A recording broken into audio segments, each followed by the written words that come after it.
secangkir pengharapan untuk mengawali hari ini. Akhir dari pekerjaan Yesus sebagai imam dan pengantara. Tetapi tanpa iman, tidak mungkin orang berkenan kepada Allah. Sebab barang siapa berpaling kepada Allah, ia harus percaya bahwa Allah ada dan bahwa Allah memberi upah kepada orang yang sungguh-sungguh mencari Dia. Ibrani 11 ayat 6. Tetapi orang-orang belum bersedia untuk bertemu dengan Tuhan mereka. Masih ada pekerjaan persediaan yang harus mereka laksanakan. Terang akan diberikan untuk menuntun pikiran mereka ke bait Allah di surga. Dan sementara oleh iman, mereka harus mengikuti imam besar mereka dalam pelayanannya di sana. Tugas-tugas baru akan dinyatakan. Pekabaran amaran dan petunjuk yang lain akan diberikan kepada gereja. Nabi itu berkata, siapakah yang dapat tahan akan hari kedatangannya? Dan siapakah yang dapat tetap berdiri apabila ia menampakkan diri? Sebab ia seperti api, tukang pemurni logam, dan seperti sabun, tukang penatu. Ia akan duduk seperti orang yang memurnikan dan mentahirkan perak.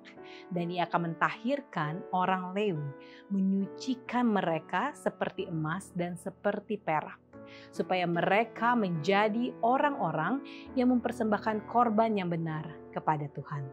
Terdapat di dalam Maleakhi 3 ayat 2 dan 3. Mereka yang hidup di atas dunia ini pada waktu pengantaran Kristus akan berakhir di tempat kudus di atas. Akan berdiri di hadapan Allah yang kudus tanpa pengantara. Jubah mereka harus tidak bernoda. Tabiat mereka harus dimurnikan dari dosa oleh percikan darah. Melalui karunia Allah dan usaha keras mereka, mereka harus menjadi penakluk dalam perang melawan yang jahat. Sementara penghakiman pemeriksaan berlangsung di surga, sementara dosa-dosa orang percaya yang menyesali dosa-dosanya dipindahkan dari tempat kudus, akan ada pekerjaan khusus pemurnian untuk membuangkan dosa di antara umat Tuhan di dunia ini. Pekerjaan ini lebih jelas lagi dinyatakan dalam pekabaran Wahyu 14. Kalau pekerjaan ini telah dilaksanakan, pengikut-pengikut Kristus akan siap bagi kedatangannya.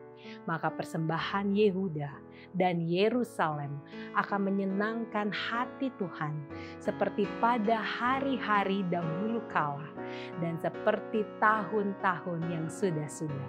Maleakhi 3 ayat 4. Kemudian jemaat yang akan diterima Tuhan kepadanya pada waktu kedatangannya akan menempatkan jemaat di hadapan dirinya dengan cemerlang, tanpa cacat atau kerut, atau yang serupa itu.